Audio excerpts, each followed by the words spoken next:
0.4 of an inch there.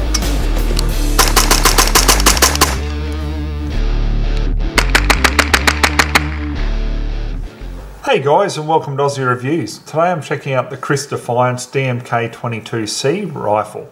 Now this rifle is a semi-automatic rimfire, so it does come with a 10-round magazine, which puts it as Category C here in Australia.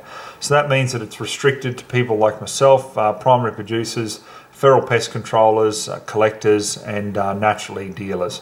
So if you've got this rifle, you can't have it for sports, recreation, or target shooting here in Australia. So let me just go ahead and clear it first of all. And I'll just give you a run by of it, and you can just see why I love this rifle. It is just so appealing with the looks. It's just got the weight, the feel, and everything of the standard AR-15 rifle. Now, as for the weight, it's 6.6 pounds or about 3 kilos. So, that's just your standard weight you'd be looking at for most direct impingement AR-15s. So, this is going to be great as a trainer tool for people who, can have these in various different areas and just use them as trainers for, standard AR-15s. Everything on it is pretty much interchangeable as well. So, all your favorite AR accessories and everything, can simply be replaced, interchanged, everything. So you can really customize a rifle, to your liking. So speaking of which, let me go through and show you what's been changed from the standard Kriss rifle. Now, I've got the Magpul CTR stock on the back here. It's a mil-spec buffer tube, so all your different stocks, you can just put on whatever you want. I've got the ASAP sling adapter from Magpul, so that's really good, I find, because when you're in the field, because my use is obviously for pest control on the farm here, I can sling the rifle and I can free up both of my hands, to deal with different things in the field. So that's why I like them. Now the grip on this, I didn't like the Kriss one either, so I just put on the Hogue finger groove grip. Look, they're pretty cheap, but geez, they're nice. I've used these for many years on my Ruger SR762 and SR556. Had them on them, and look, no problem at all. I just really like them. The trigger on this is completely compatible as well with the AR triggers. So I've got the Geisley SSAE trigger. It's a 3.5 pound 2-stage trigger, so massive improvement over the standard trigger that comes with the rifle. Now the charging handle as well is completely compatible. So, I've got the BCM Gunfighter charging handle here, and as you can see, we've got just the extended latch there. So that's a lot better than the standard mil-spec one where, sometimes you can slip, especially if you're using gloves. So, I really like these charging handles. I had them on the Ruger SR556 and 762 as well, and look, I just can't fault them. They're really good. Now, the most major change, I guess, on this is the barrel. Now, long story short, guys, this rifle was actually handed in to Smithy's Guns and Ammo in Boona, and the farmer was complaining that, the accuracy just wasn't there. And I thought, geez, that's strange, because most of the things that I've read about this rifle, people are shooting in 1/2-inch groups at 50 with it. So I'm thinking, geez, it can't be that bad, surely. So anyhow, I got it, and I tried it out with the original barrel, and yeah, I tell you what, he was right. The accuracy on it was just terrible. Like, I'm talking, an absolute minimum group of about 1.5 inches at 50, spreading right out, dependent on ammo, to 3 inches. Just completely unacceptable. So yeah. The best thing about this rifle, I think, that will attract most people is the fact that the barrels are 1022 compatible. So what it is basically just a standard 1022 barrel, and there's a barrel adapter in the base here of the upper receiver. And yeah, it just simply just slips straight in, and you can use 1022 barrels. So that just opens up a massive range of different barrels that you might want to use, from lightweight hunting type barrels to like heavy long range match type barrels, so to speak. So if you wanted to have this in like an original like M16 look. You know, you can put the fixed stock on it, and you know, you can have the front handguards and everything all the same, but have a nice heavy barrel on it. So, you know, the option is there. So what I've done is I've put on the Kid ultralight 16.5 inch barrel, and I've also got the Wilson Combat flash hider on the front there. You know, I just like the look of it. So the handguard here is 13 inches long, and they do say, some different stores will actually say that it's M-LOK compatible. Look, I've tried it with M-LOK rails. It's definitely not M-LOK compatible. So what you need to do is you need to actually get the original Defiance rails, okay? You can't get them here in Australia.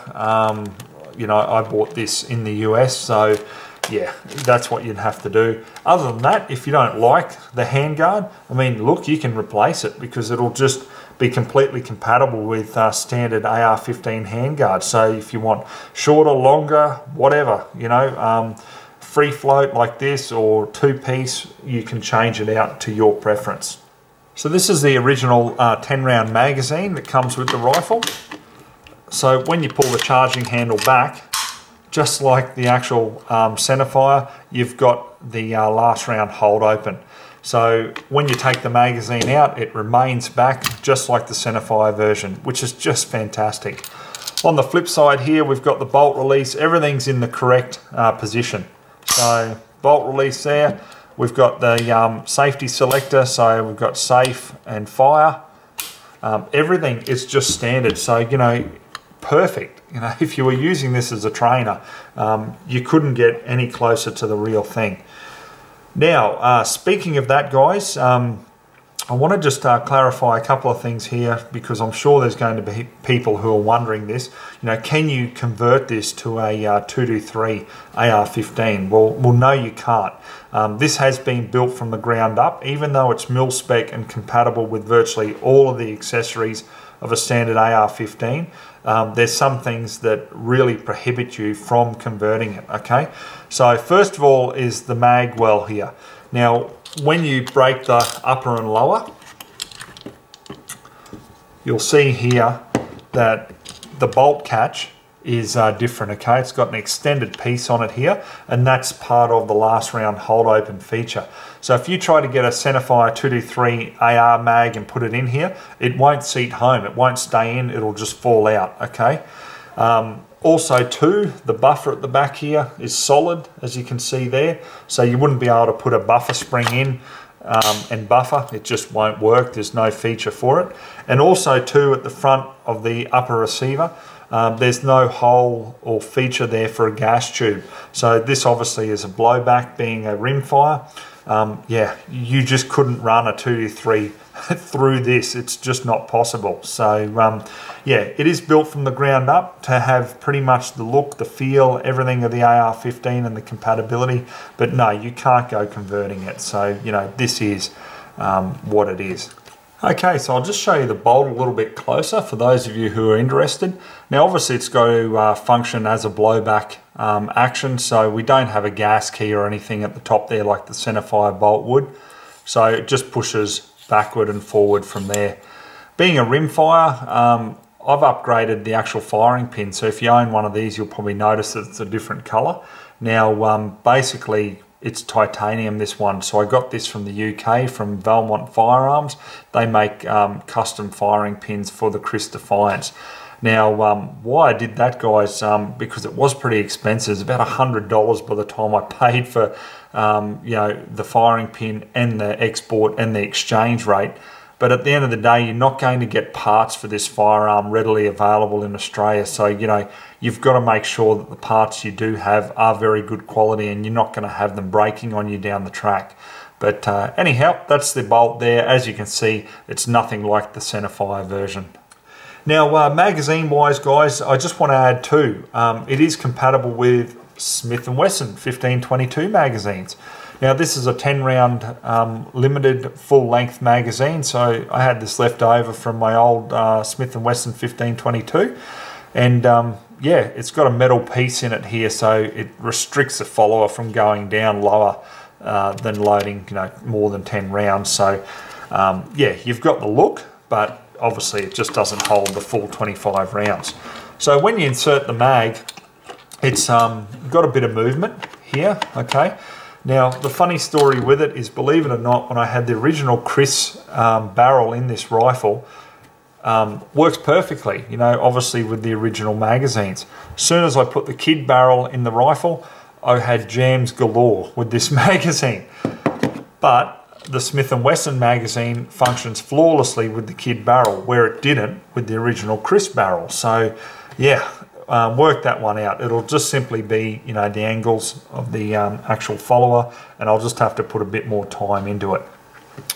Now on top, guys, we've got flip up sights here, and they're the actual original Kriss ones. I really like the look of them. They're quite nice. You know, full length Picatinny rail. I've got the Aimpoint T2 Micro on top. Now a lot of people will probably be going, wow, now that's sort of overkill with a 22, such an expensive red dot. But look, this is probably the holy grail of 22 semi-auto rimfires, I think. This rifle is just fantastic. I mean, everything on it works, you know, the last round hold open, like I say, you know, the forward assist, it's fully functioning as well, the charging handle, everything. So, you know, I didn't want to just throw like a $200 red dot on it. I don't think it would do it justice. So, yeah, we've got that on top there. Now, as for the price, guys, $699 US in the States for the black version. Now, keep in mind, you know, this rifle is a proper alloy upper and lower, you know, 7075 T6 alloy. So it's the real look and feel of the standard AR-15. It's not like the polymer Smith & Wesson 1522 that honestly feels like a BB gun to me. That's my honest feelings on it, because I have owned one for feral pest control. Now, for importing, I don't know who you'd really go to here, depending on if your local dealer imports, you know, like one-off orders from the US. I've gone through Matt Strawn from Single Hit Armaments before for my Cat C stuff, and he's been pretty good. But look, shop around. I'm sure you can find a dealer out there that could bring one in. Alright guys, so what I'm going to do now is I'm just going to take the red dot off. We're going to put the Leupold VX Freedom rimfire scope on top, and I just want to see which ammo the rifle takes a liking for now that we've actually got the Kid 1022 barrel on it. So let's get to it. Okay, so let me run you through the ammo that we're using today. We'll start off with the RWS high velocity 40 grain hollow point. Then we'll move to the 40 grain hollow point in the Federal Hunter match. Now, when it says match, it's supposed to be match accuracy, but it is a hunting round. Then we'll go to Eley high velocity, which is a 38 grain hollow point. And then last of all, we'll go to the CCI Velocitor, which is a 40 grain hollow point hyper velocity round. So obviously the reason that I'm not using any match ammo, guys, is it's not my purpose. This is for pest control on the farm, so I want to find the correct hunting ammunition that's going to shoot the most accurately in the rifle. So we'll start off with the RWS and we'll see how we go from there.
Okay, so the first ammo was RWS high velocity. Now, geez, I wish we'd kept to that just one ragged hole, because we've got 0.4 of an inch there.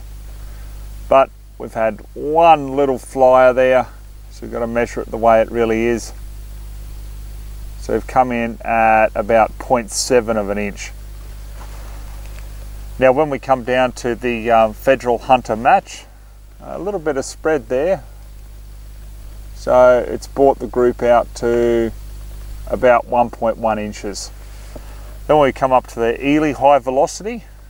Now that was starting to come in reasonably nicely there too. So we've come in at 0.7 of an inch there as well. Then when we come down to the CCI Velocitor, a little bit of spread there, and it'll blow it out to about 1.2 inches. So definitely the winner for the day is the RWS high velocity. I mean, that's just great out of a semi-auto 22. Okay, so I'm pretty stoked with the results there, guys.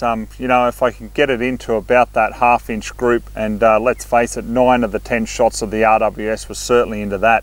So what I'm going to do now is I'm just going to take the scope off, and I'm going to put the aim point red dot back, and then I'm just going to sight it in for that, for the RWS high velocity. Okay guys, so I've got the aim point back on top here, so hopefully it's going to hold a fairly good 0. So let's take a few shots at 25 just to make sure that we're definitely on target.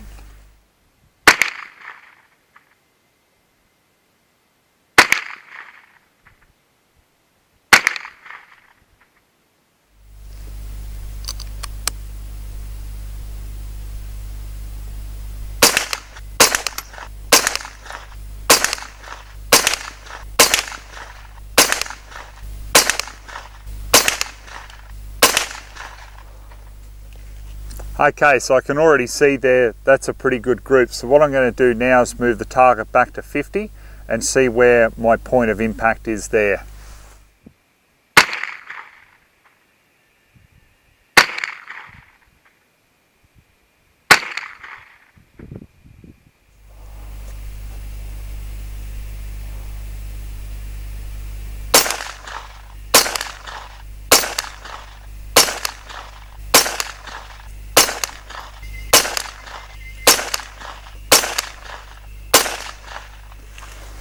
Okay, so I'm pretty happy with that out of a red dot and a semi-auto 22. So let's stretch the target back further. Let's put it at 100, because 100 will be the max that I'll shoot with this 22.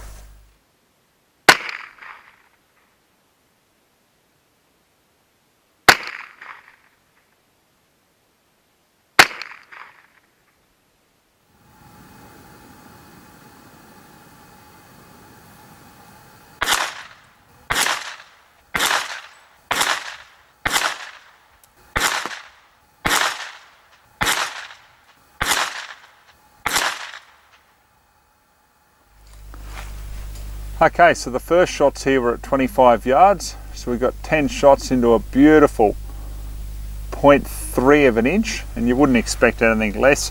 Obviously with the red dot at that distance, I can definitely see where the shots are going. Then we moved the target back to 50 yards. A little bit of guesswork in it there, but we've still come in at 0.7 of an inch. So I'm very happy with that. Then I moved the target out to 100 yards to see where the shot was going there. I had no idea where it was going because I couldn't see. Okay, using the red dot, you know, it's a 2 MOA red dot, so we've got 2 inches at 100.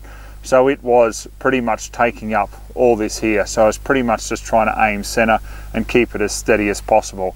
Most of the shots we're on, we had 3 down here, but that would blow it out to, I think, just over 2 inches. Yeah, about 2.3 inches. But the majority of the shots that we've got on there are around about that inch. So I'm very happy with that, because for my purpose here on the farm, guys, I'm not going to be shooting over 100 yards with a 22. This rifle is for pest control, so most of the shots I'm going to be doing is between that 50 and 75 yards. So, you know, the accuracy here I'm very, very happy with. Alright guys, so I've got 10 rounds of the RWS high velocity here. So all I'm going to do is a function test just to show you how reliable this action is.